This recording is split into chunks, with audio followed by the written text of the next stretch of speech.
The night I uncovered my wife's betrayal, the world went utterly still. So still that the faint click of the latch as she shut the door behind him rang in my ears. For a split second, I wanted to believe I was wrong. That maybe it was just a friend, a cousin, anyone who could explain away the pit in my stomach. But then I heard it, her laughter, hushed and intimate. It wasn't the kind of laugh you share with coworkers or strangers. It was the laugh of lovers. I stood frozen at the edge of the porch, staring at the door that had swallowed them whole.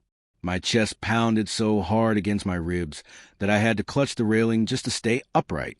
My breath fog and night air, but inside me something burned hotter than flames. Her name is Anna. We've been married 11 years. Together. We had survived career upheavals, health scares, and the sleepless chaos of raising 2 children. We weren't flawless, but to me, we were steady. Or so I thought.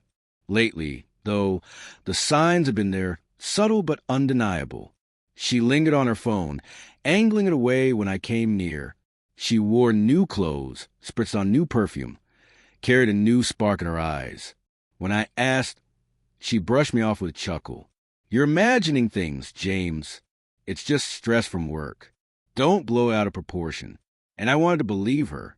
God, how I wanted to. Because facing the possibility that the woman I'd built my life with was lying to me was unbearable. But that night, the truth left no room for doubt. I could have barged inside, demanded answers, shouted until the walls shook, even confronted a man who had no business being in my home with my wife. But as I stood there, my hand hovering near the doorknob, something shifted.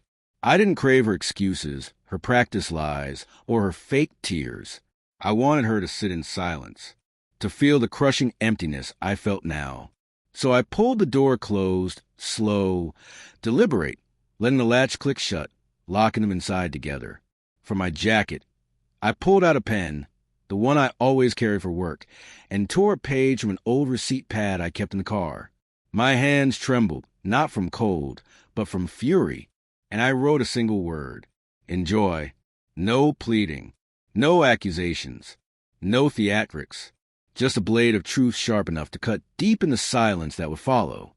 I tucked the note neatly under the welcome mat she had chosen for our happy home, then turned and walked away. I didn't drive far. I circled aimlessly through town, knuckles clenched around the steering wheel as city lights smeared past me. Each red light stretched like an eternity. Memories replayed in loops. Our first kiss at that college party, her tears when our son was born, the whispered vows we once believed. Had it all been a lie? Or had she drifted away so gradually that I'd been blind to it?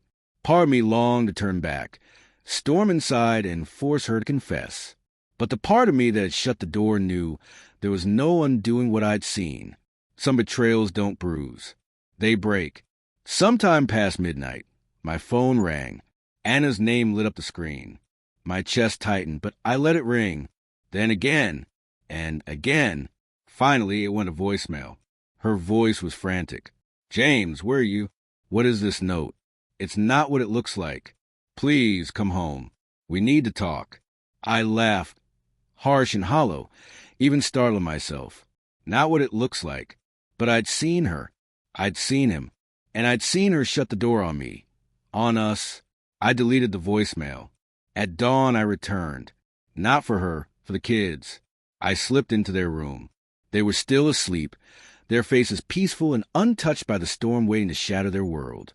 I kissed their foreheads, lingering because I knew nothing would ever be the same.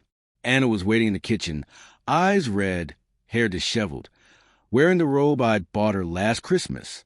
James, please, let me explain. I cut her off. The kids don't need to see this. Not now. We'll talk later. Her lips moved, but no words came. Maybe she recognized the steel in my eyes, the finality in my voice. I packed a bag, left a note for the kids telling them I loved them, and walked out. This time, I didn't look back. The days after blurred together. She called, texted, begged. Once, she even showed up at the motel, pounding on the door until staff threatened to call the police. Each time, her story shifted. He's just a friend. It was a mistake. It meant nothing. You've been distant. I was lonely, but the truth wasn't in her words. It was in what I had witnessed with my own eyes. Within a week, I filed for divorce. My lawyer told me to stay calm, gather proof, but I didn't need evidence. The image of her leading him into our home was burned into me forever. 2 weeks later, we sat across from each other in a cafe, neutral ground. She looked smaller, as though her choices had carved pieces out of her. "James," she whispered, "can't we try again for the kids? We can fix this." I stared at her, my coffee untouched, my hand steady. "You closed the door, Anna. You chose him. And when you did, you ended us."